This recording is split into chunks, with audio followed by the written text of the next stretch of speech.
Buen día, soy Miranda Esteves del equipo 7 y a continuación voy a explicar nuestro reto llamado Estudio y experimentación de la refrigeración pasiva de la materia Aplicación de la termodinámica.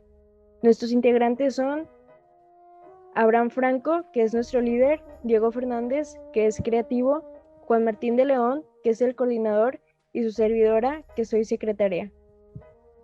Nuestra situación problema consiste en ver qué tan eficaz es la refrigeración de una hielera de unicel, de manera que teníamos que ir midiendo la temperatura dentro de la hielera y cuánto se tardaba en descongelar el hielo hasta que llegara a la temperatura ambiente, y después graficar los datos experimentales y teóricos. Algunos de los materiales que utilizamos para nuestro experimento fueron hielera de unicel, agua, hielos, un recipiente de vidrio, que en nuestro caso utilizamos uno de plástico llamado polietileno, un termómetro digital, una red de alimentos para los hielos y una base de madera que sirvió de aislante para el calor. Primero realizamos el experimento. El experimento se realizó en 2 ocasiones. De ahí, pues tuvimos nuestro primer intento, el cual lo hicimos desde el día de laboratorio, el cual nos duró aproximadamente 3 o 4 días, pero nosotros nos equivocamos a la hora de realizarlo, ya que nosotros no abrimos la hielera para nada. Nosotros con tal de que el experimento durara lo más posible, lo cual estaba mal, no abrimos para poder medir la masa de los hielos cada cierto tiempo. Solo se midió la temperatura en diferentes lapsos de tiempo. Tuvimos que realizar este experimento nuevamente, pero esta vez, ahora sí se abrió la hielera y se tomaron las medidas necesarias, como las marcas de tiempo, la masa del hielo y la temperatura interna. El experimento consistía en poner nuestros hielos en el recipiente. Se midió el área de la hielera obteniendo un área de 0.3186 metros cuadrados y un grosor de 0.12 metros. Nuestra temperatura ambiente en ambos casos inició en 20 grados. La temperatura inicial varió, pero en el primer experimento fue de 0.4 grados. La masa inicial de los hielos en el primer experimento era de 675.68 gramos. La masa total, contando el agua, fue de 1215.73 gramos. Aquí algunas fotos de cuando realizamos la prueba 1. En la prueba 2 se volvió a realizar el mismo experimento. Lo que cambiamos fue el peso inicial de hielos y la cantidad de agua. En esta ocasión se tomaron medidas de la masa de hielo a cada cierto tiempo. Como no, en el experimento pasado no habíamos pesado el hielo cada cierto tiempo, en este experimento lo volvimos a hacer de una mejor manera y aparte pusimos pedazos de madera para que fuera un mejor conductor de temperatura. En este tiempo las medidas que nos dio fue temperatura del agua a 2 grados centígrados, temperatura del aire a 20 grados centígrados, la masa de hielo a 1186 gramos en los tiempos, en las 0 horas, en tiempo inicial. En temperatura 1 nos dio temperatura del agua a 2.3 grados centígrados, temperatura del aire a 15 grados centígrados, la masa de hielos a 1132 gramos. Y como temperatura 2 nos dio la temperatura del agua a 3.5 grados, temperatura del aire a 15 grados y masa de hielos a 805 gramos.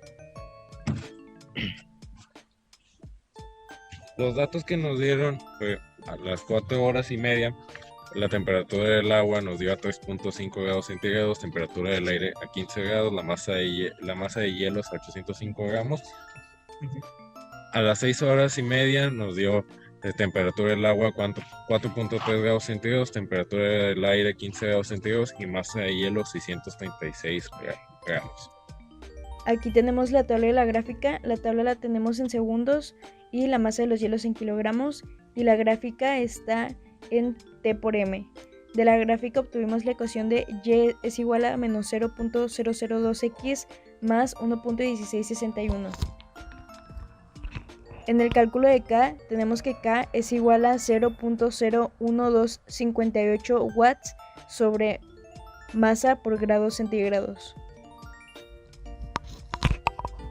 Aquí tenemos el código en MATLAB que hicimos. Hicimos un código en MATLAB para calcular M y MO.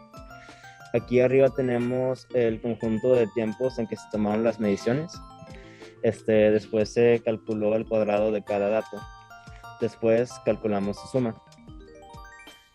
Después aquí tenemos una serie de masas que medimos y se calculó la suma de las masas.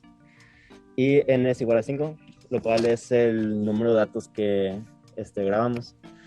Y aquí abajo tenemos ya las matrices. En el primer renglón tenemos la suma de TC, la suma de T y la suma de T y N. En el segundo renglón tenemos la suma de T por M y la suma de M. Y para encontrar M y M, lo que hicimos fue calcular la inversa de A por B. Y lo que nos dio fueron los siguientes.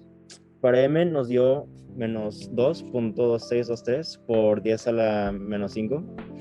Y en el código metimos los valores para calcular K usando la misma fórmula que usamos previamente. Y nos dio 0.0142. Y aquí abajo se puede comparar con la otra K calculada, que es de 0.01258. Entonces puede ver que están muy parecidas. Y aquí al lado tenemos la gráfica de la masa de hielo respecto a tiempo. Entonces, pues se puede ver que empieza a disminuir la masa con respecto al tiempo de manera casi lineal, ¿no? Para las conclusiones, bueno, mi conclusión personal. Yo durante toda la realización de este experimento, me sentí un poco nervioso al principio, porque la realidad es que no entendía mucho de estos temas. Ya el poder realizar, ahora sí, bien el experimento, ya aún con todo de nervios, fue algo interesante. Realmente yo esperaba que el hielo se deshiciera en un plazo máximo de 24 horas, pero como lo dije anteriormente, hice el experimento de manera mal y duró casi 3 días. Me fue de utilidad aprender sobre este error y los diversos temas que hemos sobre la termodinámica, además de que me causó cierta curiosidad sobre aprender más cosas sobre la termodinámica. Además, la ley de enfriamiento de Newton, a mi parecer, fue uno de los temas más sencillos que vimos durante el bloque. En mi conclusión personal, yo sentí muy interesante el proyecto, el experimento sobre a cuánto tiempo la temperatura se va a regular y sobre qué tanto afecta el material, eso fue uno de los problemas que tuvimos, que normalmente tuvo que haber sido con un envase de vidrio y nosotros lo hicimos con un envase de plástico. Todos esos temas sobre qué tanto cambia los materiales y a cuánto tiempo y las medidas diferentes que se nos pueden salir dependiendo de cosas tan simples como el material. Sobre todo también la transferencia de temperatura. Y bueno, con los dos valores de K calculados con ayuda de la pendiente de la gráfica y MATLAB, se podría inferir que el poliestireno en la hielera es un buen material para conservar tanto el frío como el calor. Creo que algo que podríamos haber hecho mejor en cuanto al experimento es la toma de mediciones, ya que medimos la temperatura del agua en diferentes intervalos de tiempo. Debido a esto, nuestros resultados no fueron muy precisos. Y pues, para mí, los experimentos fueron muy interesantes. Con este reto aprendí a comprobar qué tan eficiente es una hielera de unicel. Aprendí a calcular transferencia de calor y cambios de estado. Me sirvió para entender cómo se aplica la termodinámica en situaciones del día a día, y yo este experimento lo haría cuando compre una hielera y tenga que utilizarla por varios días seguidos.